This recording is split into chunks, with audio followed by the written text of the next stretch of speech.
Hello! Welcome to Wonderland Session number 21. I have a special guest today. One of my favorite people, Ms. Alexandra Roxo, who's fresh off the boat / plane from LA. It's very exciting.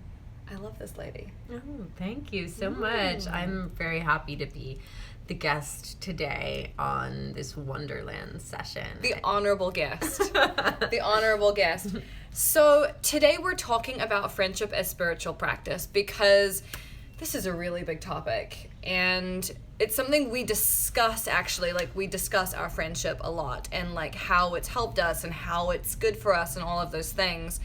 And it's also something that we've really worked on. Mm-hmm. And we get questions about it all the time. Like, how do you find friends that make you feel good? And how do you build those relationships? So that's what we're going to do. So we're going to talk a little bit about our experiences, but we're also very open to answering questions here on this Instagram Live. So if you have questions, just holler and we'll do what we can to answer them. Yes. Do you want to intro yourself, by the way? Yeah. Okay. So I'm Alexandra Roxo. So you can follow me at Alexandra Roxo, and hopefully some of my followers are going to hop over here too. So if you don't know Gala, where have you been? And I'm a coach and a writer, and I do a lot of work with women around sexual healing and transformation and moon ritual. So Gala and I met through just some other amazing badass women. Mm-hmm. And from that, we both sort of took this challenge in a way of creating a long-distance friendship and bringing a lot of intentionality into it. Yes. And I think partially that was because our friendship started as me asking her for love advice about a situation. I was like, I think you're dating an alpha man. Can you help me? I don't understand the language. It was like right. A men are from Mars, women are from Venus moment. I was like, I haven't been in a relationship with a man in many years, and I don't understand.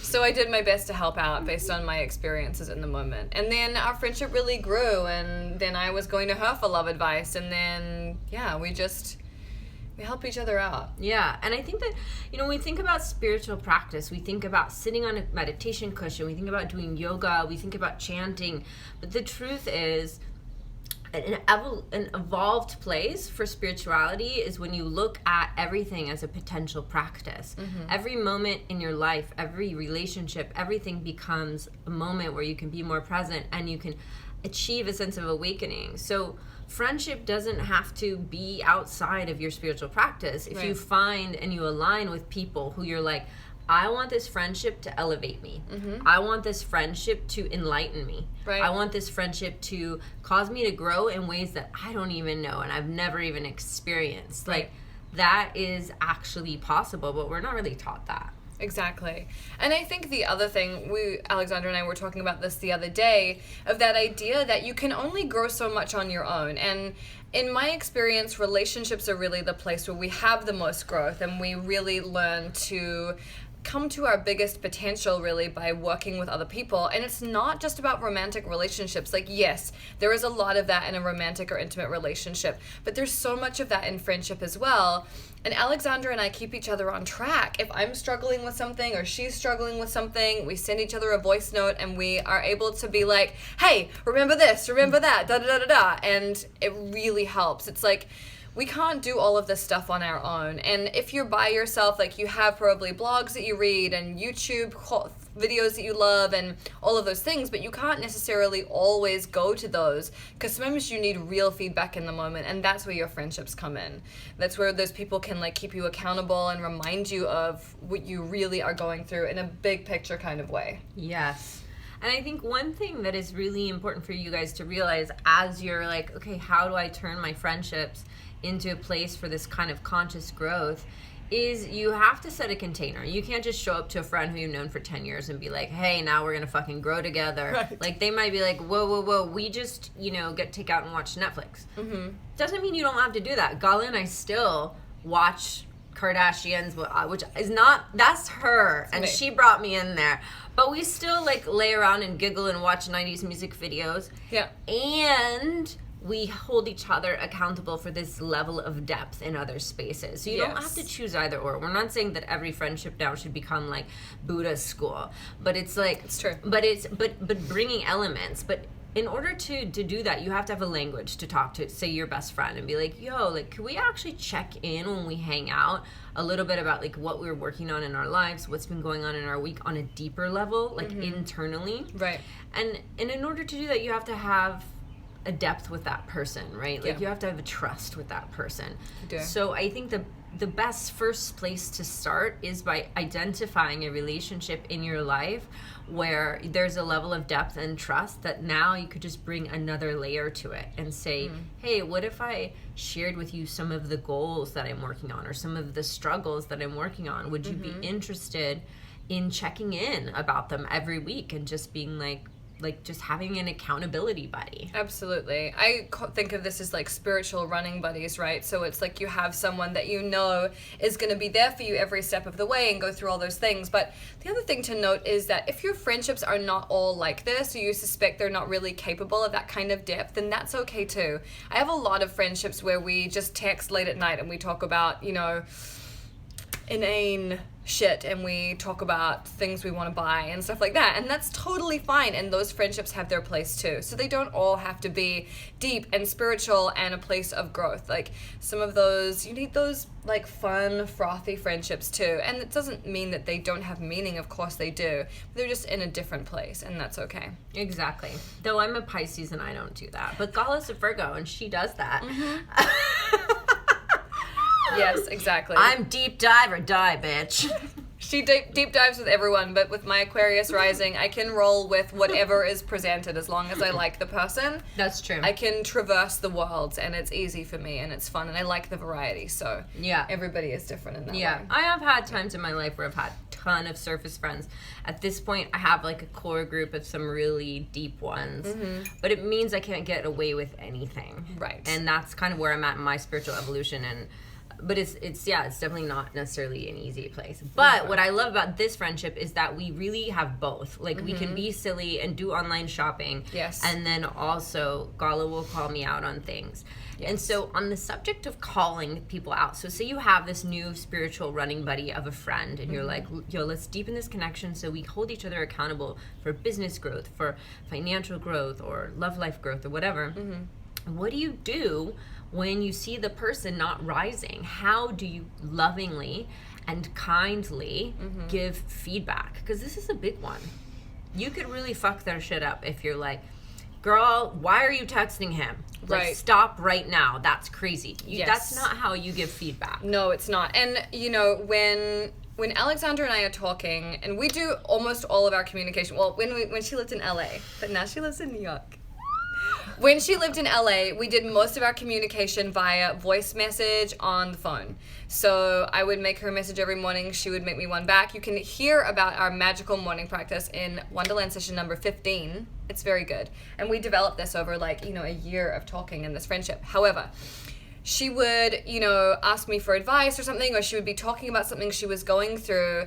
And I would take a breath, and it's important to me when I was giving her feedback to not make it about my experiences, because who gives a fuck about my experiences, and not to project what I have been through onto her situation, because it's not the same thing. Even though it's really tempting to think like, oh, well, he's a Scorpio and so Scorpios are like this.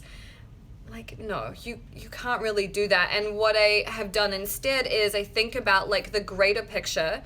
And, Alexandra and I are on the same page with a lot of the things that we believe. We're both into Abraham Hicks. We're into law of attraction. We're into keeping our vibration really clean and super high. And so I'll give her advice from that place. I'll be like, Abe says such and such, rather than being like, well, he didn't do this and that's a bad sign and I think this is a red flag and blah, blah, blah. Like, I like to keep it big, as opposed to micro, because with anything that you're going through, there's totally a way to focus on the flaws and the problems and obsess over like, oh, well, he didn't text me this morning and I don't feel good about myself. But I think the most important thing is to really zoom out and like Google Earth it and be like, what's the big picture? And especially when it comes to love advice, which Alexandra and I have talked about so much, it's really easy to forget that the person that she's involved with also has a life and also is doing things and taking meetings and going for long drives and has a family and whatever. It's like, you have to keep... Jeez, tell them everything, Gala. But you know what I mean? Like, you have to keep that in perspective and Yeah. just remember that it's not just about how Alexandra is feeling in the moment.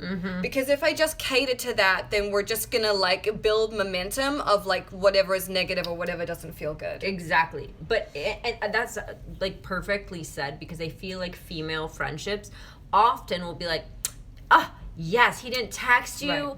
You deserve better. You know, like, Right. that's what we see in the movies, is that sort of, like, you know, gangy behavior. Yes. Which is actually not very productive, you know, Yeah. but it's so easy to fall into that.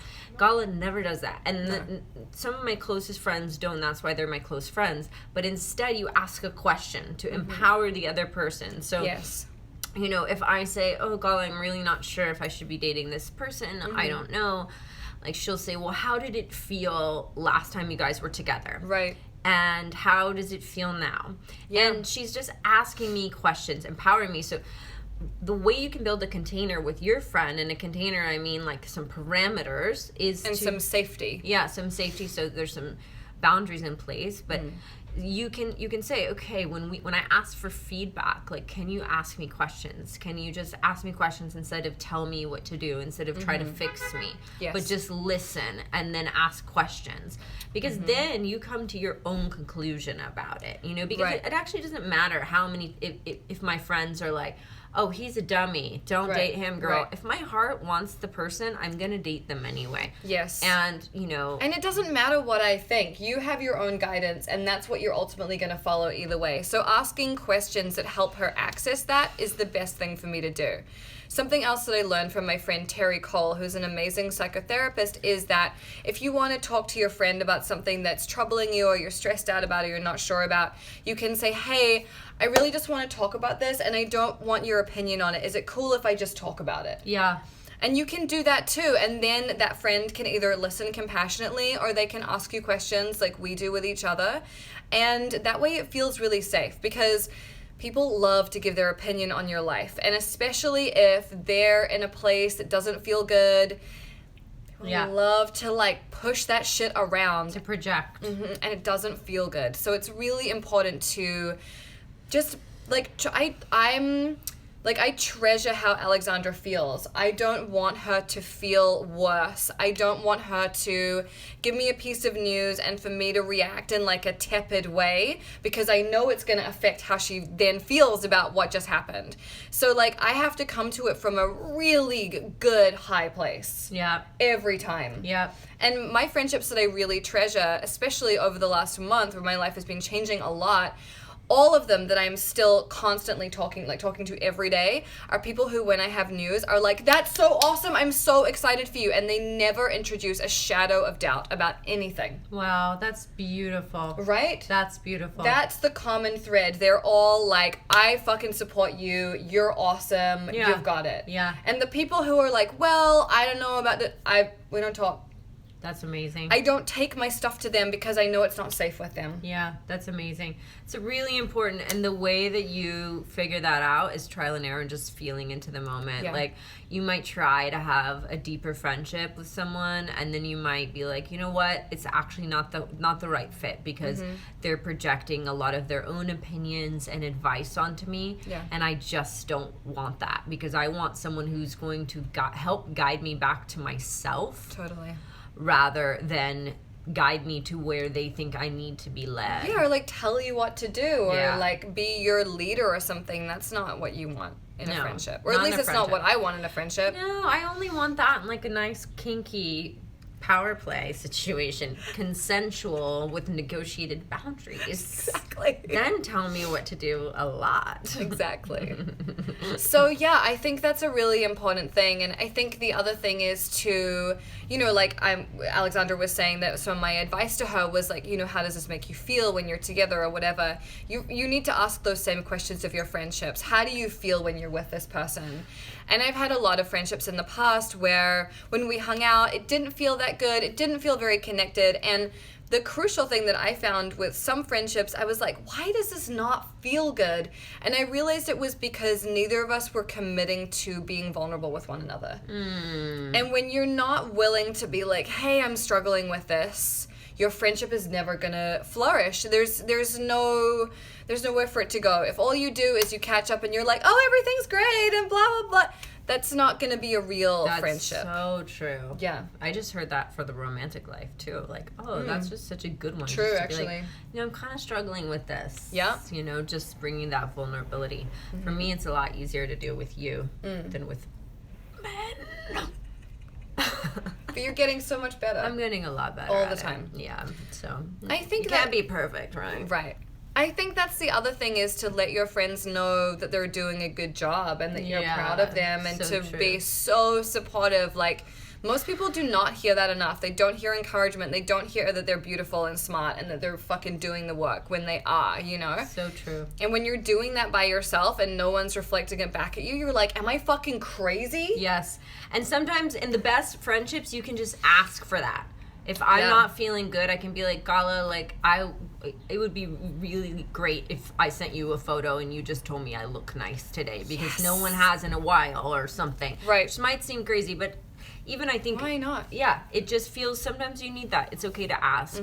Or to just ask, can I get on the phone with you if you're having a meltdown? Yeah. When either of us has been amidst a meltdown, those moments we kind of have this, like, we're available for each other. Yes. Of course, we wouldn't hold it against each other if we're not available. Yeah. Because it has happened that Gala texted me once and I was like, shit, I'm in the middle of a dinner. I can't step away. Right.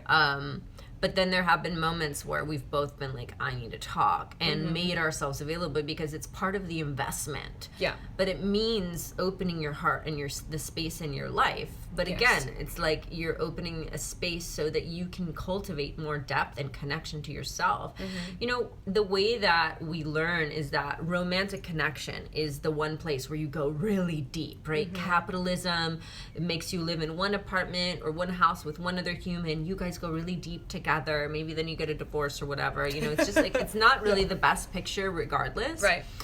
And that's that's where most of us have grown up. Like, that's how you go really deep, and that's how you get the deepest love, and da da da da. Well, this is a new paradigm we're part of. Like, we are forging a new future. So it's like, if we can take the pressure off the relationship, the love relationship, to be the sole provider of depth and of vulnerability, validation, and even affection. Like Gala and I like hold each other's arms. We walk down the street like this quite often. It's very cute. Yes. We were on the couch 2 nights ago, and I ordered this most amazing thing, which was a glass jar with a chocolate chip cookie inside it that was warmed, and it had like a gooey chocolate center. It was amazing. I don't advocate for sugar, by the way. And we're sitting there and we're watching the Kardashians, and I'm eating it, and I was like, okay, open your mouth. And I like took the spoon and like gave her some. But like, you can be romantic with your friends. You can feed them. We were lying on the couch cuddling and watching this stupid show. And like, you can do those things. It doesn't have to be that these things are only reserved for your relationships. And like you were saying, you send them a picture and be like, hey, tell me I look cute or whatever. Before I go on dates, I take a photo and I send it to like 3 people. You know what I mean? Like, and it's not just about growing your friendship. It's also about giving yourself that boost. Like, I know that if I if I send a picture to Alexandra, she's going to reply like, damn, Gina. And then I'm going to feel way better when I walk out the door. So as much as it's up to us to like stoke our own fires of self-love and all of those things, it's okay to like borrow some kindling from someone else every now and again. Yes, we're not meant to do this earth thing alone. Otherwise, we wouldn't be here like all up in each other's shit. Exactly. You know what I mean? So like, why just be like, head down, I'm just gonna like do my thing and like look for one person to come to my life and then just like lay in bed with them and stare at them for the rest of my life. No. Like, that sounds terrible. It does sound terrible. It does sound terrible. So let's just not do that. So one of the other things I was going to say is people ask a lot about how do you find people that are really going to be your true friends, that are your tribe. And I think we've talked a little bit about like being vulnerable, being open to people. But the other thing is it took me like 33 years to find this one. You know what I mean? So if you haven't found a few amazing people yet, that's okay. It's okay. The other thing is that the more work you do on yourself, the more respect you have for yourself, the more that you clean your vibration and you just really work on being the person you've always wanted to be, those people will start to appear in your life. Yep. But if you feel bad about yourself, you're in a toxic relationship, you hate your job, you are going to attract people who are in the exact same place as you. Yeah. And those friendships are never going to feel good because all you're going to do when you get together is complain about shit. Yes. You know, something I realized the other day that was really powerful is that none of my friends are judgmental. None of them. Like, you could literally say, I did anything, and they wouldn't care. It's not even that. It's like they also don't talk shit about other people. Yes. They will never see someone in the street and be like, what the fuck is she wearing? No way. Ever. Which Ever. is amazing and really good for me because I grew up in a household that is a bit judgmental. And one of the ways that my family bonds with one another is by being judgmental about other people and laughing. It's like how we connect to each other. So it's kind of ingrained in me to be a thing. That's how you get love and approval, is by like using humor. But that's why it's important for me to be around people who don't do that, because it keeps me in a good place too. Absolutely. Yeah. I mean, they say that you literally become the 5 closest people around you. Right. So if you can write down the 5 people that you spend the most time with and really look at them, their qualities, and know that they are you and that you are them, essentially. Right. I mean, now that I've been hanging out with Gala and another one of my besties who has, can I say this? Yeah, I don't even know what you were going to say, but... Who has really juicy upper chest area. Oh. I've been like, damn, I wish my boobs were bigger. And I'm like, I'm becoming the people around me. That's why push-up bras were invented. I know. So now I've been wearing a push-up bra. And she looks great. Because I'm becoming the sum of my parts. Better watch out. Next time I'm going to show up like a Brazilian gay man because I've been hanging out with my friend Sadi Simone so much, who's really fabulous. It's going to be so good. Which I kind of have this high pony going here. Yeah, it's very flamboyant. I like it. But you do become the people that you're around. And, Yes. and you know, just it is as funny as surface things like the way you dress. I mean, Gala has impacted the way that my style has been expressed in the last 9 months. Mm-hmm. I know that I've impacted the way that she's dealt with emotions and feeling states. And so you have to be careful and really ask yourself, like, okay, is the person that I'm sleeping with, or is the person that I'm spending all my days with, like, do I look at them and want to be like them? You right. know, Are you inspired by their values and where they put their energy and all of those things? Yeah. Like if I look at the people, say I guess like the 5 closest people to me, they're all like, they go deep in their lives. They're serious about their work and not just like their career, but like who they are and who they're becoming. They take that really seriously. But they also are adventurous and exploratory, and they have very good integrity. They're extremely honest. The communication is really clear and really direct, and they know what they want and they go for it, and they don't make apologies. Yeah. Those are the people in my life. When you're around people like that, you can't help but be on a better trajectory yourself. Absolutely. It's very, very important to think, like, what do the people around me value and what do they spend their time doing? Are they just dicking around on YouTube all night, or are they creating something? Are they having deep phone calls? Like, what are they really doing with their time? Yeah. Because you'll find that you can be let off the hook for unconscious behavior or for not doing anything by being around people that aren't. And True. you can slip into that really quickly. I mean, I definitely have had years where I've hung out with people or been in a relationship with someone who, like, we weren't really evolving together. We weren't really moving forward. We were having fun, which was great, but we weren't really growing. And so if growth is a priority for you, then it needs to be a priority for the people around you. Otherwise, you're going to be, like, trying to be the cheerleader, pulling everyone up from the muck when that's not your job. And it's exhausting. And it will take all of your energy. Yeah. I had a therapist once when I was like 22 in Seattle who told me, she was like, you know, you're climbing this ladder in life and you have big goals and aspirations, but you keep stopping and trying to pick someone up and carry them with you up this ladder. And I've honestly seen myself doing that for the last 15 years, like getting into collaborations with people that I have to carry more weight, or that I'm bringing something more to it. So that happens in friendship too at times. If you feel like you're having to lift the other person up, then that's not what we're talking about. There are moments where you do that, but it needs to feel reciprocal. Like you're Yes. growing together. You're not converting someone. Yeah. That doesn't work. And I have clients, I see it, and they're like, great, I'm going to start a gratitude practice with my friend because, you know, she really needs this. And I'm like, no. It's not about That's not she the right really reason needs to do it. this. Like, Yeah. you guys doing it together for fun because you both want to have more intimacy, more connection. That's what we're talking about. Yes, absolutely. Should we take some questions? Yeah.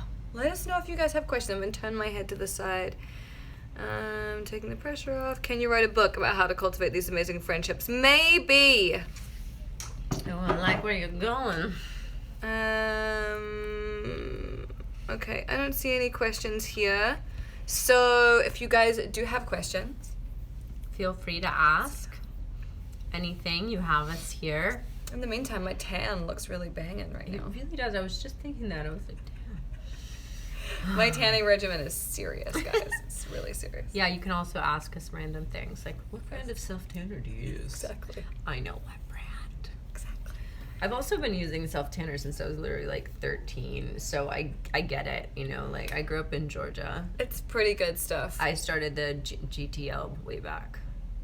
My boyfriend is not on the same vibration. How do I get him on mine? Ooh. It's a good question. The answer is that you cannot get someone else on your vibration. The best thing that you can do is be a living example of what it looks like and feels like when you have your shit on lock. Mm-hmm. And either they will come with you and learn some things along the way, or they will just fall off the back of that truck. Yep, absolutely. We have both been through this so many times. Yeah, you can't try. It's just what we just said. You can't try to lift them up. You can be you can lead that example. But even if you start teaching him or trying to convince him, everything, the juice comes out of the relationship. He'll start to resent you. Yes. So he has to come to it on his own. You can say, hey, growth together is really important to me, but you can't like be like, yo, I bought us tickets to go to Peru to do ayahuasca for 10 days. You're coming. Like, no. Men especially don't like that. No. Okay, here are two questions in a row that are very similar. One is, how do you repair your friendship when you feel hurt by each other? And the next is, if you've been a bad friend, how can you surrender your ego and show up to grow the friendship again? Great question. Beautiful questions. Do you want to start on that one? So the question was... How do you repair a friendship, basically, if it's gone bad? Well, again, both parties have to be willing to step forth and speak vulnerably from the heart. I would really recommend speaking from the heart and not the head. If you have never read about nonviolent communication, it's a really, really wonderful conflict management strategy where you talk in your feeling states and you take the responsibility off the other person. Right. It's very, very important that you take responsibility. Like, I felt really sad when you said I was ugly, and it really triggered all my childhood bullshit. Right. I realize, you know, so you bring the onus back on you. So you're not saying, you're a fucking bitch for calling me ugly. Because that's, I mean, this seems self-explanatory, but we do it in these very subtle ways at times. Yes, it's true.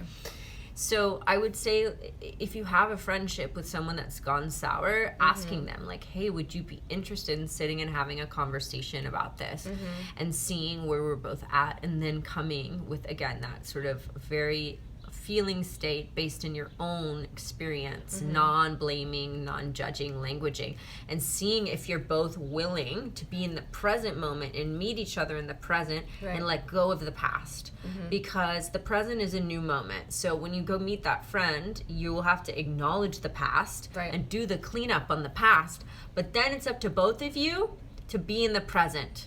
Because otherwise you're wasting your time. If you're going to be in a resentful kind of relationship with a friend and you're going to keep thinking, I can't believe she did that, then fuck it. Let go of that friendship and it's not going to happen. Or just do the simple cleanup between the person. Say, are you ready to be back in? This is what I need. Cool. That's what you need. This is what I need. Does that work? Cool. And then you never talk about it again, because otherwise you're just creating more static and stickiness between you. Drama. Yeah. I think the other thing that really helps with that, and I think this helps with every relationship situation, is to go into something with an intention of, like, what do you want here? Do you want to repair your friendship, or do you just want to have a conversation and clear the air? Like, having the intention really helps, so that you're not walking into something and you're like, well, who knows? Like, it really, really helps to just decide what you want. want before you go in. And at least that way it gives you a little bit of guidance of like, well, if I want this, does it really help for me to bring up XYZ or go into this or go into that? So really being clear about what it is that you want. Yes. And sometimes the intention will be something as simple as like, I just want to have a fun conversation. I just want to feel good in their presence. And an intention like that can only be a good thing. Yeah. Can only uplift you and serve you both. Yes. Yeah. And the other thing is to start expressing your feelings and pain in the moment as opposed to days later. This is really hard. I still have trouble with this. This is for relationships too. For relationships of love and friendship. So if someone upsets you, instead of holding it in, just taking a breath and saying, I don't, something about that didn't sit well with me. I'm not quite sure what. Or saying like, that really hurt my feelings, but not harboring resentments. It's just, I can't think of the amount of friendships in my 20s where I didn't say what I wanted in the moment, or I didn't say that my feelings were hurt, and I just kept it to myself. And those friendships, like, they didn't work, you know? I should have stood up and advocated for myself in the moment, said, no, I'm a grown up, I can do what I want. Please don't tell me what to do, and set a boundary, right? Because as friends, we test each other's boundaries, and sometimes, especially between friendships that are really intimate, you can sometimes step over the line. It's a really fine line where you can just say something that's a little too much on the mark and deep in someone's wound, like their soft spot, and you didn't mean to, but then it really hurts that person. It's up to us to say, you know what, that hit a little too close to home for me, and it really hurt. Like, that triggers like my abandonment with my parent, or my parent's death, or something, you know, that could be really deep and traumatic for you. And then that other person is going to be like, oh, okay, I totally hear that, and I'll be more conscious in the future. And if they're not, then they're probably not the kind of friendship you want to be in. Right. And part of that is also about having an awareness of your feelings in a moment-to-moment way. A lot of us are very disconnected from how we feel, and if someone hurts our feelings, we may not even notice it. We might just be pissed off. So it's really about having a practice where we're in touch with our feelings and we know what's going on with ourselves all of the time. Right. And believing our own feelings about something. You know, if you're around someone and it doesn't make you feel good, you don't have to have evidence or proof of anything to understand that, like, that is a red flag. Exactly. So really just start to pay attention to how you're feeling around people, and then that will help you when you're in the moment with someone and they say something and you're like, Right. You know, and that's not to say that you should be dramatic. So if someone sends you a text message that upsets you, but you know that they're at work and it's not a good time to, like, get into it, then don't get into it. But next time you see them, be like, hey, I'd appreciate it if you didn't do XYZ again. Absolutely. And they will almost always be receptive to that. So don't be afraid of doing that. It's really important to, like, stand up for yourself in that way. And a quick way to get in touch with how you feel in a moment is to take some deep belly breaths. So when we want to prevent our feelings from flowing in the body, we usually clamp and we tighten. So if you're like feeling like, I don't know what's going on, and you're feeling a little bit like your body starts getting hot and tingly, you're getting some sort of an emotional response to a moment being uncomfortable, drop into some deep belly breathing while you're sitting with the person. Take a breath, take a moment, and then see how you feel, because likely your body will tell you something. Yes. One of the other questions was, somebody said that they have a lot of trouble maintaining friendships, which is a good one. So for me, like, this might be a little excessive, but with my friends, especially over the last month or so, we text every day. Yeah. Every day, like, without fail. You know what I mean? And there's probably 3 or 4 people that I do this with, but we really are talking all the time. Yeah. And it's part of my spiritual practice. Like we were saying, friendship can be part of your spiritual practice. Me talking to them and sharing with them what's going on in my life and hearing about their life and laughing together and all of that stuff is very, very important to me. And I also find, like, sometimes when you're in a relationship, your friendships fall to the wayside because you are putting all of that energy into your partner, but then you feel kind of empty and you don't really know why. And I think one of the reasons is because you're not nurturing your friendships in the way that you should be. Yeah, I love that. So important. Everyday communication, like, you can't maintain a connection if you're not talking, because so much happens in a week. If you only catch up once a week, fuck, you are missing so much. Yeah, absolutely. And there's nothing wrong or shameful about wanting to be in connection. I think that we're taught that we're supposed to just like be good on our own. Like, we're humans, we're pack animals. Like, we are not meant to be on our own. We're on this planet together. Like, we're meant to be in communion, in connection with each other. Yeah. And if people ever make you feel like you're too needy or something like that, like, of course, we want to cultivate depth of self-love and self-care, and we don't want to lean on other people constantly. Right. But it's also okay to want to connect, and it's okay to say, you know what, like, does it feel good for you to text every day? Yeah, cool. And if they're like, you know what, no, actually, I get overwhelmed by texting. Why don't we do a FaceTime? You know, there are other options too. Yes, absolutely. FaceTime is great. Really, really great. I use FaceTime a lot now, and another thing that I really love, especially with my friends in different countries, is to use like FaceTime audio. It is so clear. It's like being in the room with them. It's amazing. So true. Really so nice. So yes. Okay. All right. I think we covered I think we did a lot. So thank you for joining us. We are sending all of our love, and I hope that this has inspired you to take your friendships more seriously. They're important, and to nurture them and be generous within them. I think friendships really only work when both people are willing to be generous with their time and their energy, and Wait, what is that a heart? Okay, sort of. close enough. So have a beautiful rest of your week, and we will see you in the near future.